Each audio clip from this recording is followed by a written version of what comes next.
کر دوں کہ اس کی شان نزول کیا ہے اور اس آیت کریمہ کا پس منظر کیا ہے۔ عزیزان ملت اسلامیہ، یہ آیت کریمہ حضرت عبداللہ بن سلام بہت ہی تورات و انجیل کے متبحر عالم تھے، ان کے حق میں نازل ہوئی۔ انہوں نے تورات و انجیل کا اللہ نے انہیں علم عطا فرمایا تھا اور یہ موسوی شریعت کے ماننے والے تھے، لیکن یہ آیت کریمہ ان کے حق میں نازل ہوئی۔ اللہ کے نبی سید عالم صلی اللہ علیہ وسلم نے جب مکے سے مدینے کو ہجرت فرمایا، آپ مدینہ تشریف لائے تو حضرت عبداللہ بن سلام اپنے کھجور کے باغ میں کھجور کے پیڑوں کی دیکھ بھال کر رہے تھے، ان کی پرورش کر رہے تھے پیڑوں کی۔ جب آپ کو خبر لگی کہ آقائے نامدار مدینے کے تاجدار مدینہ تشریف لائے ہیں، تو آپ نے اس کھیت کے کام کو بند کر بارگاہ مصطفیٰ میں حاضر ہو گئے۔ جب اللہ کے نبی مکہ سے مدینہ تشریف لائے اور آپ صحابہ کے جمع غفیر میں موجود تھے، حضرت عبداللہ بن سلام تو بھی دائرہ اسلام میں یعنی موسوی شریعت کو چھوڑ کر آقا علیہ السلام پر ایمان نہیں لائے تھے، مصطفیٰ جان رحمت کی شریعت کے پابند نہیں ہوئے تھے۔ لیکن جب انہیں پتا چلا کہ مصطفیٰ جان رحمت مکہ کو چھوڑ کر مدینہ تشریف لائے ہیں، تو آپ نے اپنے کھیت کے کام کو بند کر مصطفیٰ کی بارگاہ میں حاضر ہو گئے۔ مصطفیٰ جان رحمت صلی اللہ تعالی علیہ وسلم صحابہ کے جمع غفیر میں بیٹھے ہوئے ہیں، حضرت عبداللہ بن سلام کی انٹری ہو رہی ہے۔ جیسے آپ آتے ہیں تو کیا دیکھتے ہیں کہ مصطفیٰ جان رحمت صحابہ کی جمع غفیر میں بیٹھ کر ارشاد فرما رہے ہیں، یا ایھا الناس اقیموا الطعام وابشروا السلام وقوموا باللیل والناس نیام تدخلوا الجنۃ بالسلام۔ حضرت عبداللہ بن سلام فرماتے ہیں کہ میں نے جب چہرے مصطفیٰ کی زیارت کی اور مصطفیٰ کے زبان سے ان الفاظ کو سنا تو میری دن کی دنیا بدل گئی۔ اللہ کے حبیب کیا فرما رہے تھے؟ یا ایھا الناس اقیموا الطعام، اے میرے بندو، اے میرے چاہنے والوں، اے اللہ کے بندو، اے میرے امتیوں، یا ایھا الناس اقیموا الطعام، تم بھوکوں کو کھانا کھلایا کرو، وابشروا السلام، آپس میں سلام کا چرچا کرو، وقوموا باللیل والناس نیام، اور جب رات کی تاریکی میں اللہ کے بندے سو جائیں تو رات کے آخری پہر میں رب کی بارگاہ میں مصلی بچھا کر کھڑے ہو جاؤ، رب سے گریہ وزاری کرو، تدخل الجنۃ بالسلام، تو اللہ تمہیں سلامتی کے ساتھ جنت میں داخل فرمائے گا۔ اب اے مسلمانوں سنو، اللہ کے حبیب نے جب یہ الفاظ بیان فرمائے، حضرت عبداللہ بن سلام تو تورات و انجیل کے بہت متبحر عالم تھے، اللہ نے آپ کو علم عطا فرمایا تھا، لیکن آپ موسوی شریعت پر عمل کرتے تھے۔ لیکن مصطفیٰ جان رحمت کے زبان حال سے جب ان الفاظ کو سنا تو آپ نے مصطفیٰ کے ہاتھ میں ہاتھ بڑھا دیا، کہا یا رسول اللہ اب آپ اپنا ہاتھ بڑھا دیجئے، میں آپ کے ہاتھ میں ہاتھ دے کر داخل اسلام ہونا چاہتا ہوں۔ اس کے بعد حضرت عبداللہ بن سلام نے داخل اسلام ہو گئے، مصطفیٰ جان رحمت کے سچے اور پکے عاشق بن گئے۔ اس کے بعد مسئلہ کیا ہوا؟ حضرت عبداللہ بن سلام تورات و انجیل پر عمل کرتے تھے اور موسوی شریعت کا مسئلہ یہ تھا کہ سنیچر کے دن کی تعظیم کی جاتی تھی، سنیچر کے دن اونٹ کا گوشت کھانا منع تھا اور اونٹنی کا دودھ پینا منع تھا۔ حضرت عبداللہ بن سلام نے سوچا کہ میں تورات و انجیل پر بھی عمل کر لوں اور قرآن کریم پر بھی عمل کر لوں۔ حضرت عبداللہ بن سلام نے کیا کیا؟ حضرت عبداللہ بن سلام نے یہ سوچا کہ قرآن کے اندر اونٹ کھانے پر پابندی نہیں لگائی گئی ہے، مصطفیٰ جان رحمت کی شریعت میں اونٹ کو کھانے کو حرام نہیں کہا گیا ہے بلکہ مباح ہے، اگر کوئی کھائے تو بہتر ہے، اگر کوئی نہ کھائے تو بہتر ہے، اگر اونٹنی کا کوئی دودھ پیے تو بہتر ہے، نہ پیے تو بہتر ہے۔ حضرت عبداللہ بن سلام نے اپنے دل کے اندر یہ ارادہ کیا اور سنیچر کے دن کی تعظیم بھی کرنا شروع کر دی۔ یہ سوچ رہے تھے کہ ساتھ ساتھ ہم تورات و انجیل پر بھی عمل کریں اور مصطفیٰ جان رحمت کی شریعت پہ بھی عمل کریں، قرآن پہ بھی عمل کریں۔ اللہ رب العزت نے اس آیت کریمہ کو نازل فرمایا، حضرت عبداللہ بن سلام کو قرآن کی آیت کریمہ نے جھنجھوڑ کر رکھ دیا۔ اللہ فرماتا ہے یا ایھا الذین آمنوا ادخلوا فی السلم کافہ، اے ایمان والو تم پورے کے پورے اسلام میں داخل ہو جاؤ۔ یہ آیت کریمہ پوری امت محمدیہ کو مخاطب ہے، لیکن حضرت عبداللہ بن سلام کے حق میں نازل ہوئی کہ اے عبداللہ بن سلام، جب تم نے مصطفیٰ کے ہاتھ میں ہاتھ دے دیا ہے تو اب موسوی شریعت پہ عمل کرنے کی ضرورت نہیں ہے، اس لیے کہ قرآن وہ اللہ کا کلام ہے۔ اس سے بیشتر جتنی اللہ کی کتابیں آسمان سے نازل ہوئی، سارے ان کتابوں کو اللہ کے قرآن نے منسوخ کر دیا۔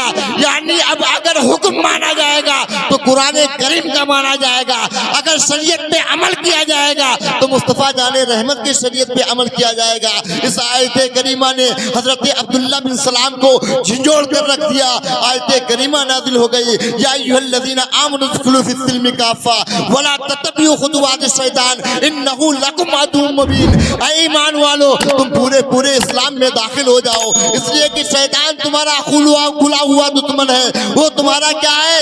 کھلا۔ یا ایھا الذین آمنوا ادخلوا فی السلم کافہ ولا تتبعوا خطوات الشیطان، اے ایمان والو تم اسلام میں داخل ہو جاؤ، شیطان کے نقش قدم کی پیروی نہ کرو، اس لیے تمہارا کھلا ہوا دشمن ہے۔ پتہ کیا چلا؟ حضرت عبداللہ بن سلام نے کوئی غلط کام نہیں کیا تھا، لیکن دل میں ارادہ تھا، سوچ یہ تھی کہ ہم نے مصطفیٰ کے ہاتھ میں ہاتھ تو دے دیا ہے، لیکن سنیچر کے دن کی تعظیم کرتے تھے، سنیچر کے دن اونٹ کا گوشت نہیں کھاتے تھے، اونٹنی کا دودھ نہیں پیتے تھے، اس لیے کہ موسوی شریعت میں منع کیا گیا تھا۔ جب یہ فعل آپ کرنے لگے تو اللہ کے قرآن نے آپ کو جھنجھوڑ دیا کہ اے عبداللہ بن سلام، جب تم نے مصطفیٰ کے ہاتھ میں ہاتھ دے دیا ہے، اب تمہیں موسوی شریعت پہ عمل کرنا نہیں ہوگا، اب تم عمل کرو گے تو قرآن کریم پر عمل کرو گے۔ موسوی شریعت کے سارے عمل منسوخ ہو چکے ہیں۔ اگر یہ نیت کر کے تم سنیچر کے دن اونٹ کا گوشت نہیں کھاتے ہو اور اونٹنی کا دودھ نہیں پیتے ہو کہ ہم موسوی شریعت پہ عمل کریں، تو اب تمہیں موسوی شریعت پہ عمل نہیں کرنا ہوگا، بلکہ اب تم ایمان میں پورے کے پورے داخل ہو جاؤ، شیطان کے نقش قدم کی پیروی نہ کرو، اس لیے وہ تمہارا کھلا ہوا دشمن ہے۔ اے مسلمانوں، میں تم سے پوچھنا چاہتا ہوں، اللہ نے تو قرآن کے اندر اس کو مقید فرمایا ہے یا ایھا الذین آمنوا ادخلوا فی السلم کافہ، اللہ نے یہ نہیں فرمایا یا ایھا الناس ادخلوا فی السلم کافہ کہ اے لوگوں تم اسلام میں داخل ہو جاؤ پورے کے پورے، تم ایمان لے آئے ہو۔ اللہ تم سے مخاطب ہو کر فرما رہا ہے اے مسلمانوں، عبداللہ بن سلام نے کوئی بڑا جرم نہیں کیا تھا، بلکہ سنیچر کے دن اونٹ کا گوشت کھانے سے باز رہتے تھے، اونٹنی کا دودھ پینے سے باز رہتے تھے، تو اللہ کے کلام نے جھنجھوڑ دیا۔ تو اے مسلمانوں، ہمارا فعل کیسا ہے؟ آج تو ہم خواجہ غریب نواز کے نام پر لاکھوں روپیہ لٹانے کے لیے تیار ہیں، لیکن ان کی سیرت پر عمل کرنے کے لیے تیار نہیں۔ آج خواجہ غوث اعظم کے نام پر ہم بریانی بنوانے کو تیار ہیں، لیکن ان کی سیرت پر عمل کرنے کے لیے تیار نہیں۔ خواجہ غریب نواز کو اللہ نے ایسے نہیں مرتبہ عطا فرما دیا۔ آپ کے پیر و مرشد حضرت خواجہ عثمان ہارونی فرماتے ہیں کہ ایک مرتبہ میرے مرید حضور خواجہ غریب نواز اپنے پیر و مرشد کے ساتھ خواجہ عثمان ہارونی کے ساتھ اللہ کے نبی کے روضے پر حاضر ہوئے۔ اس کے بعد کیا کرتے ہیں؟ خواجہ غریب نواز نے کہا الصلاۃ والسلام علیک یا رسول اللہ، اتنا کہنا تھا، قبر انور سے جواب آیا وعلیکم السلام یا خواجہ معین الدین چشتی۔ اے لوگوں، میں تم سے پوچھنا چاہتا ہوں، خواجہ غریب نواز کی صرف بریانی کھانے سے کام نہیں چلے گا، بلکہ ان کی سیرت پر عمل کرنا ہوگا، تبھی آپ پکے سچے سنی کہلائے جاؤ گے۔ اس لیے آپ نے سیرت پہ عمل کرنا چھوڑ دیا ہے۔ صرف نعرے سے کام نہیں چلنے والا، صرف بریانی سے کام نہیں چلنے والا۔ آج پوری دنیا کے اندر مسلمانوں کو یعنی سنیوں کو اسی لیے اپنا سنیوں کو ذلیل و رسوا کیا جا رہا ہے کہ یہ سنی صرف نعرہ لگا رہا ہے، یہ سنی صرف بریانی کھا رہا ہے، کہیں گوشت کی بریانی، کبھی خواجہ کی بریانی، کہیں فلاں پیر کی بریانی، لیکن نماز سے دور ہے، روزے سے دور ہے۔ اے مسلمانوں، اللہ نے ہمیں پیدا کیوں فرمایا تھا؟ اللہ تو یہ فرماتا ہے وما خلقت الجن والانس الا لیعبدون، میں نے انسانوں اور جناتوں کو نہیں پیدا فرمایا مگر اپنی عبادت کے لیے۔ اے لوگوں، اللہ نے کسی چیز کو بغیر مقصد نہیں پیدا فرمایا۔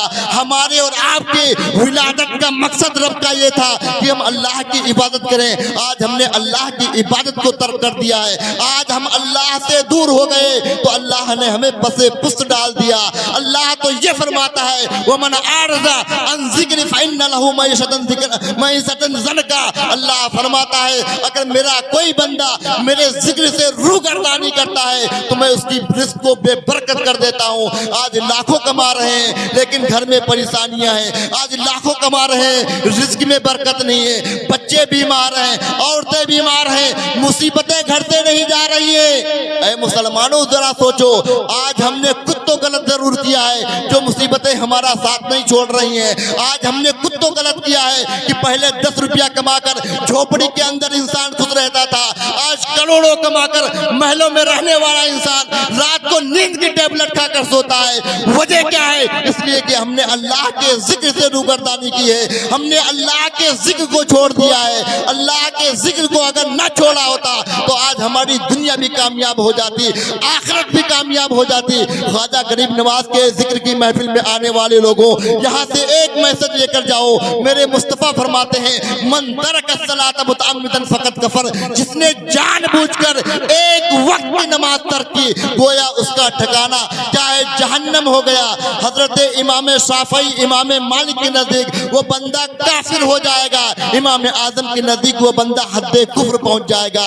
اے لوگوں، اللہ نے نماز فرض رکھی ہے، دن میں 5 وقت نماز فرض رکھی ہے۔ اگر کوئی مسلمان اللہ کا بندہ پابندی کے ساتھ نماز پڑھنے لگے اس کی ساری مصیبتیں دور ہو جائیں گی۔ کسی مولوی کے پاس جا کر تعویذ بنوانے کی ضرورت نہیں پڑے گی، کسی عالم سے دعا کروانے کی ضرورت نہیں پڑے گی۔ اے مسلمانوں، ہمیں ضرورت یہ ہے کہ ہم سدھر جائیں، اللہ غیب سے ہماری نصرت و حمایت فرمائے گا۔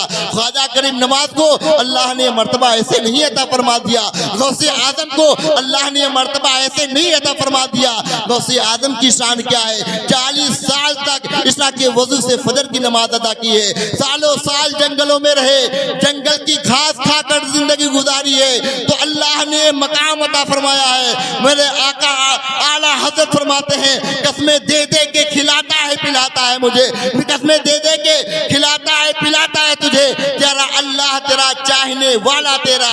میرے غوث اعظم کی شان دیکھو، حضور اعلیٰ حضرت فرماتے ہیں تجھ سے در، در سے سگ اور سگ سے ہے مجھ کو نسبت، میری گردن میں بھی ہے دور کا دورہ تیرا۔ اے لوگوں سنو، غوث اعظم کو مرتبہ ملا تو اللہ کی عبادت کر کے، خواجہ غریب نواز کو مرتبہ ملا تو اللہ کی عبادت کر کے، اللہ کی بندگی کر کے۔ تو اے مسلمانوں، سب سے پہلے سوچنا یہ چاہیے کہ ہم پورے اسلام میں داخل ہو جائیں۔ اگر کوئی کاروبار کر رہے ہیں سب سے پہلے کسی عالم سے مسئلہ پوچھ لیں یہ کاروبار جائز ہے کہ نہیں جائز ہے۔ کوئی قدم اٹھائیں تو مسئلہ عالم دین سے دریافت کر لیں، تب اللہ ہمیں کامیابیوں سے نوازے گا، ہمیں کامرانیوں سے نوازے گا۔ غوث اعظم کی شان کیا ہے؟ خواجہ غریب نواز کی چھٹی میں آنے والے لوگوں، خواجہ غریب نواز کے عرس میں آنے والے لوگوں، حضور خواجہ غریب نواز کے بارے میں بیان کرتے ہیں کہ 1 رجب کو، 1 رجب کی آج 6 رجب کی تاریخ ہے، 1 رجب کو جہاں پر آپ کا مزار شریف بنا ہوا ہے وہیں پر آپ اپنے حجرے کے اندر تشریف لے گئے، آپ حجرے کے اندر تشریف لے گئے، اس کے بعد حجرے کے اندر سے دروازے کو بند کر لیا۔ اب آپ کے محبین، آپ کے مریدین حلقہ بگوش ہو کر آپ کے حجرے کے باہر بیٹھے ہوئے ہیں اور صبح سے لے کے شام تک آپ کا انتظار کر رہے ہیں۔ کمرے کے اندر سے ذکر اللہ کی آوازیں آ رہی ہیں، اللہ احد کی آوازیں آ رہی ہیں، آپ کے مریدین سن رہے ہیں، لیکن کسی کے اندر جرأت نہیں ہے، ہمت نہیں ہے کہ جا کر کنڈی کھڑکھڑا دے۔ 1 تاریخ نکل گئی، خواجہ غریب نواز نے پانی نہیں پیا، کھانا نہیں کھایا۔ 2 تاریخ نکل گئی، پانی نہیں پیا، کھانا نہیں کھایا۔ 3 تاریخ گزر گئی، 4 تاریخ گزر گئی، 5 تاریخ گزر گئی۔ جب 6 تاریخ کا دن آیا، دوپہر کا وقت ہوا، آپ کے مریدوں نے سنا کہ جو ذکر اللہ کی آوازیں آ رہی تھی وہ آواز بند ہو گئی ہے۔ اب آپ کے مریدوں نے دروازے کو کھٹکھٹایا، دروازہ بند تھا، دروازے کو توڑ کر اندر داخل ہوئے تو کیا دیکھا؟ خواجہ غریب نواز اپنے بستر استراحت پر تشریف فرما ہے۔ آپ کے جسم سے ایسی خوشبو آ رہی ہے کہ اس سے پہلے آپ کے مریدوں نے خوشبو نہیں سونگی تھی، اور ایسا محسوس ہو رہا تھا کہ آپ کو غسل دے کر لٹایا گیا ہے۔ ایک مرید آپ کا عرض کرتا ہے کہ جب میں نے خواجہ غریب نواز کی پیشانی کو دیکھا تو پیشانی پہ لکھا ہوا تھا قدرتی طور پر ھذا حبیب حبیب اللہ مات فی حب اللہ، کہ اللہ کا بندہ اللہ کی محبت میں دنیا سے چلا گیا۔ اے غوث خواجہ غریب نواز کے چاہنے والوں، جو لوگ اجمیر گئے ہوں اجمیر کے اندر جائیں، اور جیسے ہی مزار شریف کے اندر داخل ہوں گے تو یہ الفاظ دروازے پر لکھے ہوئے ہیں، ھذا حبیب اللہ مات فی حب اللہ، کہ اللہ کا بندہ اللہ کی محبت میں دنیا سے چلا گیا۔ تو یہ خواجہ غریب نواز تھے، جب اپنے آپ کو اللہ کے حوالے کر دیا تو اللہ نے ساری دنیا کو آپ کی قدموں میں ڈال دیا۔ اب چاہے بھارت کے اندر کوئی بھی پی ایم بنے، جب تک کہ خواجہ کی چوکھٹ پہ جا کر اپنی پیشانی نہیں جھکائے گا تب تک اس کی حکومت نہیں چلے گی۔ حکومت کسی کی بھی ہو لیکن سکہ میرے خواجہ غریب نواز کا چلے گا۔ اللہ نے